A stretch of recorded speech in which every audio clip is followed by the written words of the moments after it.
మధ్యలో సైతాన్ గాడు వచ్చాడు. హెస్కేలు గ్రంథం 28వ అధ్యాయం అడుగుంటుంది. హెస్కేలు గ్రంథం 28వ అధ్యాయంలో ఆ మాట ఉంటుంది. కాలుచున్న రాళ్ల మధ్య నువ్వు సంచరించువో కెరూబు. 28వ అధ్యాయం 14, 12, 13, 14 వచ్చిన భాగాల్లో ఉంటుంది. ఆ కాలుచున్న రాళ్ల మధ్యలోకే నిత్య చీకటి చేత వెరిపించబడుతా వాడు కపటంగా దేవుని ముందే అన్ని సంగతులు విన్నవాడు.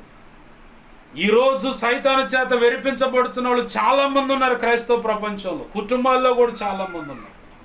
లేరు అంటానికి లేదు. ఎందుకంటే వాడు దొంగ దోచుకున్నవాడు కాబట్టి అందరి యొక్క ఆధ్యాత్మిక క్షేమాభివృద్ధిని, భౌతికమైన అభివృద్ధిని, కుటుంబంలో ప్రేమ ఆప్యాయత అనురాగాలను సత్సంబంధాలను మొత్తాన్ని తెంచిపడేసి నాశనానికి ఈడ్చుకొని పోతా ఉన్నాడు. నిత్యత్వంలో దేవుడు నిర్ణయించిన స్థానాన్ని కోల్పోయేలాగా చేస్తా